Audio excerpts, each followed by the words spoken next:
Hello everyone.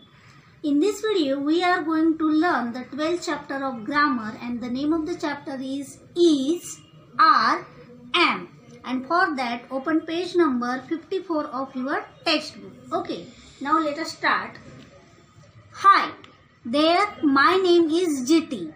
I am a robot. This is grandma. These are Mac and Post. Mac is a macaw and Post is a dog. They are my friends. आता इथं जो आपला जो robot आहे ज्याला आपण आधीच भेटलेला आहे जीटी, तो सर्वांचं इंट्रोडक्शन करून देत आहे. ओके, ग्रॅम्मा आहे, त्याच्यानंतर पोस्ट आहे आणि मॅको इज अ बर्ड. हे सर्व आपण याच्यामध्ये पाहिलेलं आहे. ओके, आता बघा, we use is when we are talking about only one person or thing. आता आपण इजचा वापर कधी करतो? जेव्हा आपण एका पर्सन बद्दल किंवा एका थिंग बद्दल किंवा एखाद्या प्लेस बद्दल बोलत असतो. When we are talking about only one thing, one person or one place, at that time we use is. तेव्हा आपण कशाचा वापर करायचा आहे? इजचा. Okay, we use are when we are talking about more than one person or a thing. आणि are चा use कधी करायचा? मग are चा यूज तेव्हा करायचा जेव्हा आपण एकापेक्षा जास्त व्यक्ती किंवा एकापेक्षा जास्त वस्तूबद्दल बोलत आहोत. Okay, we use am only with I. आणि what is the use of am? am कधी यूज करायचा आहे? am हा जो हेल्पिंग वर्ब आहे तो फक्त आपल्याला कशासोबत यूज करायचा आहे? I सोबत. Okay, got it. इज आपल्याला यूज करायचा आहे when we are talking about one person or one thing. Are use करायचा आहे when we are talking about more than one person or more than one thing. आणि am कधी use करायचा आहे? am आपल्याला फक्त I सोबत यूज करायचा आहे. Okay, remember we always use are with you. आणि यू सोबत आपल्याला ऑलवेज काय यूज करायचं आहे? आर. मग यू सिंग्युलर असेल वा प्युरल असेल तरी आपल्याला त्याच्यासोबत आरच यूज करायचं आहे. Now look at the following examples. आता एक्झाम्पल्स बघूया आपण काही. In the first picture, I am 5 years old. इथं आय सोबत कोणता हेल्पिंग वर्ब यूज केला गेला आहे?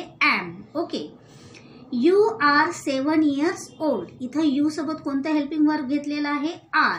Okay, then next, Tina is happy. आणि टीना सोबत इज यूज केलेला आहे. टीना इज अ सिंग्युलर, एकच पर्सन आहे. Okay, the puppies are cute. आता पपीज सोबत काय घेतलेला आहे? आर. का घेतलेला आहे आर? कारण पपीज काय आहे? मोर दॅन वन, एकापेक्षा जास्त आहे. Okay, now open page number 56 of your textbook. Okay, now we will solve the exercise. A, fill in the blanks with is, am or are. आपल्याला या blank is, am किंवा are ने fill up करायचे आहे. Remember the rule of for I and you. आणि आपल्याला कोणती गोष्ट लक्षात ठेवायची आहे? आपल्याला I आणि you चा जो रूल आहे तो रिमेंबर म्हणजे लक्षात ठेवायचा आहे. Okay, so let us start. 1 number, the small boy hungry. आता स्मॉल बॉय दिलेला आहे. ओके, बॉय आता एकच पर्सन आहे, that's why we will use is. मग काय यूज करायचं आहे तिथे? इज. एकच पर्सन असेल तर is. The small boy is hungry. Now second, my ball yellow in colour. Only one ball is there, that's why we will write there is. Okay, now the third number, there many ducks in the pond. Now we are talking about more than one duck. एकापेक्षा जास्त duck बद्दल आपण बोलत आहे. That's why we will write there are. Okay, there are many ducks in the pond. Fourth number, how old you. आणि you चा आपल्याला rule माहित आहे की you सोबत नेहमी काय घ्यायचं आहे? are. How old are you. Fifth number, you a good girl. Again that same rule, you are a good girl. Then sixth number, the children in the classroom. Children means there are more than one child is there, that's why we will write there are. Children are in the classroom.